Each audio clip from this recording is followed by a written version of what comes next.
시청자 여러분 안녕하십니까? BOE 모닝뉴스 시작합니다.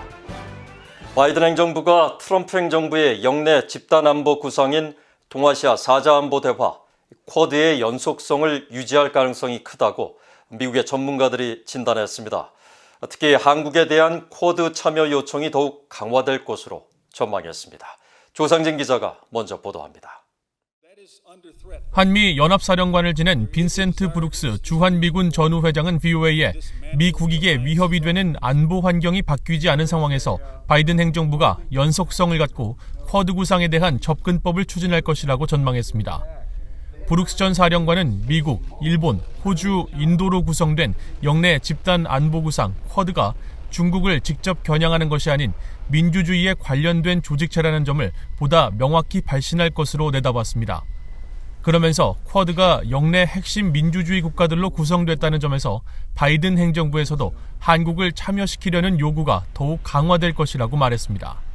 The desire to add South Korea to that conversation will continue from the Trump administration to the Biden administration. South Korea should be in conversation with the other democracies of the region. 브룩스 전 사령관은 향후 미국 정부가 한국의 참여를 유도하려면 잠재적 제약이 될 수 있는 한일 갈등 관계를 해소해야 한다면서 최근 스가 요시히데 일본 총리가 바이든 대통령과 첫 정상 통화를 한 점도 이와 연계한 움직임일 수 있다고 분석했습니다. 게리 세이모어 전 백악관 대량살상무기 조정관도 최근 바이든 행정부 고위 관리들의 쿼드 발언에 대해 중국 견제라는 관점에서는 트럼프 행정부와 본질적인 목표는 달라진 게 없다고 진단했습니다.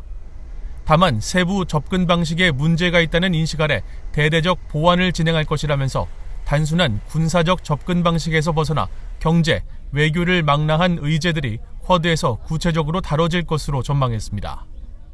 I think the Biden administration's approach is basically, we're going to do what Trump did, but we're going to do it right. In other words, the criticism of Trump is that he was incompetent, that he had the right idea, that China was growing more aggressive and the U.S. needed to be more active in the Indo-Pacific to contain China, to strengthen its relations with allies, etc., etc. 브루스 베넷 랜드 연구소 선임 연구원은 미중 갈등 국면에서 미국 시장 보호에 대한 고려는 바이든 행정부가 들어섰다 해도 달라지는 사안은 아니라고 지적했습니다. 다만 영내 집단 안보 체제의 활성화는 미국의 다른 대외 경제 원조 정책과 마찬가지로 결국 미국 납세자들의 세금과 직결되는 문제인 만큼 관련 예산 배정을 미국 납세자들에게 명확하게 설득할 필요가 있다고 강조했습니다. BOA 뉴스 조상진입니다. 한국 국방부가 새 국방백서에서 북한 정권이 미사일 부대를 늘리고 특수군을 강화했다고 밝혔습니다. 한국 국방부는 2일 발간한 2020 국방백서에서 북한군이 전략군 예하 미사일 여단을 기존 9개에서 4개를 더 늘려 13개로 증편했다고 밝혔습니다. 또 북한의 기존 9개 미사일 여단은 사거리 최대 1000km 단거리급 스커드 미사일과 사거리 1300km의 준중거리급 노동미사일, 사거리 3000km 이상 중거리급 무수단 미사일 등이 배치되었으며 한국과 일본을 주타격 대상으로 삼고 있다고 지적했습니다. 아울러 북한판 이스칸데르 KN-23과 전술지대지 미사일, 화성 12형 중거리 탄도미사일과 대륙간 탄도미사일 ICBM을 배치한 부대가 추가로 편성됐을 가능성도 제기했습니다.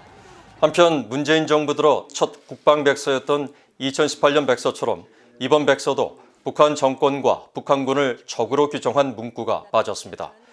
일본에 대해선 한일 양국과 동북아 세계 평화 번영을 위해 협력해야 할 이웃국가로 표현해 가까운 이웃이자 협력을 위한 동반자로 기술한 지난 백서에 비해 격화된 표현이 담겼다는 분석이 나왔습니다.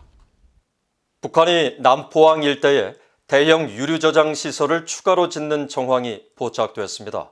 미국의 전문가들은 대북 제재로 인한 유류 부족 사태에 대비하는 움직임으로 분석했습니다. 함지아 기자입니다. BOA가 지난해 12월 23일 맥사 테크놀로지가 촬영해 구글어스에 공개된 위성사진을 분석한 결과 유류 저장 시설이 밀집해 있는 북한 남포항 일대 최소 5개의 새로운 대형 유류 저장 시설이 만들어지고 있는 것으로 확인됐습니다.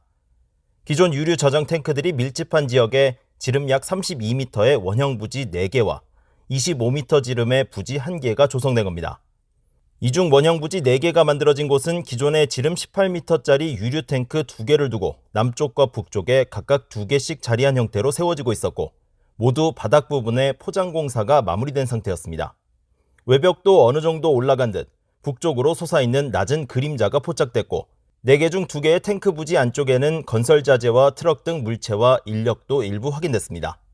앞서 지난해 10월 같은 장소를 촬영한 사진에는 이들 탱크가 자리한 곳에 건물 등이 들어서 있었는데 이를 토대로 볼 때 유류 탱크 건설 공사는 지난해 10월이나 그 이후에 시작된 것으로 추정됩니다.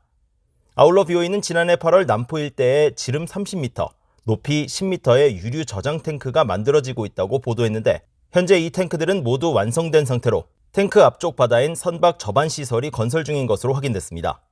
북한은 2018년에도 새로운 유류 탱크를 짓는 모습이 관측됐는데 이 일대 20개이던 저장 시설은 2년 만에 26개로 늘어났고 최근 짓고 있는 5개까지 더해지면 남포에만 모두 30개가 넘는 대형 탱크가 마련되는 셈입니다.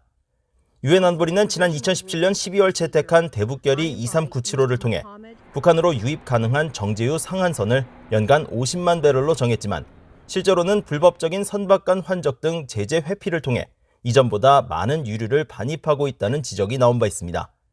미국의 전문가들은 유류 저장 시설 확충 움직임에 대해 핵과 미사일 개발에 따른 국제사회의 제재와 신종 코로나 바이러스 사태를 경험한 북한 정권이 유류 비축의 필요성을 절감했기 때문으로 해석했습니다. The one thing that North Korea has learned from the COVID-19 crisis is that it can't be dependent on its ability to take and engage in smuggling activities that would allow it to have a relatively regular flow of petroleum. 윌리엄 브라운 조지타운대 교수도 북한의 유류는 제재로 인해 언제든 고갈될 수 있다며 북한 당국이 가격을 통제하기 위해 비축을 늘리려는 시도일 수 있다고 분석했습니다. 그러면서 국제 유가가 높지는 않지만 계속 변동하고 있는 만큼 이런 변화 속에서 북한의 유류 비축의 필요성이 대두됐을 가능성이 있다고 말했습니다. BOE 뉴스 함지아입니다. 유엔 인권 최고대표 사무소가 최근 유엔 인권이사회에 제출한 보고서에서 북한 내 인권 침해 가해자들에 대한 국제사회의 책임 추궁을 거듭 강조했습니다. 국제형사재판소 등에 대한 회부가 지원될 경우 먼저 피해자들이 사는 국가 내 법체계를 통해 가해자들에게 책임을 묻는 방안도 제시했습니다. 김영규 기자입니다. 유엔 인권 최고대표 사무소는 지난달 유엔 인권이사회에 북한의 책임 추궁을 촉진한다는 제목의 보고서를 제출했습니다. 유엔 인권 최고대표 사무소는 최근 웹사이트를 통해 공개한 이 보고서에서 유엔 회원국들이 북한 내 심각한 인권 침해에 연루된 사람들에 대한 책임 추궁을 위해 유엔 안보리가 이 상황을 국제형사재판소 ICC에 회부하는 방안을 고려해야 한다고 밝혔습니다.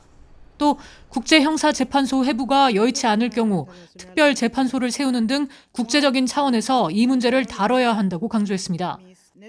유엔 인권 최고대표 사무소는 그러나 당장은 실현 가능성이 어려울 것으로 진단하면서 대신 북한 인권 침해 피해자와 그 가족이 정착한 국가의 국내 사법기관이 북한에서 벌어진 반인도적 범죄에 연루된 개인들에 대해 책임을 묻는 방안을 제시했습니다. 또 해당 국가의 정부와 사법기관은 정의를 실현하고 피해자들의 권리를 바로 세우기 위해 국내법의 틀 안에서 국제범죄를 조사할 수 있는 가능한 한 모든 방안을 검토할 것을 권장했습니다. 유엔 인권 최고대표사무소는 그러면서 미국과 한국 등에서 피해자들이 북한 정권을 상대로 소송을 제기하는 사례들을 긍정적으로 평가하면서도 원고들이 관련 정보와 증거를 확보하고 북한 정권의 자산을 확인하는 데 계속 어려움이 있다고 지적했습니다. 아울러 탈북민들을 면담한 결과 북한 정권이 정치범 수용소뿐 아니라 일반 수용소에서도 반인도적 범죄를 자행하고 있다는 합리적인 근거가 있다고 밝혔습니다. 그러면서 북한 정권은 주민들이 기본적인 인권을 행사하는 것조차 범죄로 규정하고 있다면서 수감자들이 혹독한 수감 환경에 처했다고 지적했습니다. 유엔 인권 최고대표사무소는 북한 내 심각한 인권 침해 상황에 대해 책임을 추궁해야 한다는 목소리가 이어지고 있지만 한반도 관련 정치적 사안들을 우선시하는 흐름 때문에 책임을 규명하려는 움직임이 둔화되고 있다고 우려했습니다. 이어 북한의 인권 침해 상황에 대한 책임 추궁은 정의를 추구하고 향후 이 같은 상황의 재발을 막는 것에만 목적이 있는 게 아니라 한반도의 지속적인 평화와 안정을 이루는 데 반드시 필요한 과정이라고 강조했습니다. 유엔 인권이사회는 오는 22일 개막하는 제46차 정기회에서 북한의 인권 상황을 검토할 예정입니다. VOA 뉴스 김현교입니다. 한편 미첼 바첼레트 유엔 인권 최고 대표가 북한의 심각한 인권 침해와 관련해 정의 구현의 중요성을 거듭 강조했습니다. 칠레 대통령 출신인 바첼레트 대표는 유엔 인권 최고 대표 사무소가 2일 발표한 북한 관련 보도 자료에서 유엔 북한인권조사위원회가 북한 내 반인도 범죄를 규명한 최종 보고서를 발표한 지 7년이 지났지만 여전히 가해자가 처벌받지 않는 상황이 북한에 만연돼 있다고 지적했습니다. 또 반인도적 범죄에 부합할 수 있는 인권 침해가 북한에서 계속 자행되고 있다며 국제 공동체가 정의를 우선시하고 북한 주민들에 대한 중대한 인권 침해가 중단되도록 즉각 조치를 취해야 한다고 촉구했습니다. 앞서 영국의 데이비드 엘튼 상원의원은 지난주 VOA에 유엔 북한인권조사위원회가 북한의 반인도적 범죄를 국제형사재판소에 회부할 것을 권고했지만 유엔 안보리 상임이사국인 중국의 거부로 진전이 없다고 비판했었습니다. 북한 해킹 조직이 최근 사이버 보안 업체들을 대상으로 지속적인 해킹 공격을 가하고 있다고 세계 최대 컴퓨터 소프트웨어 기업인 마이크로소프트가 밝혔습니다. 마이크로소프트는 최근 공개한 보고서에서 징크로 불리는 북한 해킹 조직이 최근 수개월간 사이버 보안 전문가들을 대상으로 사이버 공격을 시도한 정황을 포착했다고 밝혔습니다. 보고서는 징크가 지난해 11월 미국과 한국, 프랑스 등 신종 코로나 바이러스 백신 관련 국제 제약회사 7곳을 해킹한 단체로 북한 정권이 배후에 있는 것으로 추정되는 조직이라고 지적했습니다. 그러면서 이들이 최근 인터넷 사회 연결망 서비스의 허위 계정을 통해 악성 코드를 유포하는 해킹 수법을 활용했다고 설명했습니다. 마이크로소프트는 징크가 공격 대상의 방문 가능성이 가장 큰 웹사이트를 먼저 감염시킨 뒤 잠복해 있다가 피해자들의 컴퓨터에 악성 코드를 설치하는 일명 워터링홀 기법을 사용한 것으로 보인다면서 허위 계정을 발견한 즉시 해당 사회 연결망 사이트의 계정 폐쇄 조치를 하도록 했다고 밝혔습니다. 이상으로 VOA 모닝 뉴스를 마칩니다. 시청해주신 여러분 고맙습니다.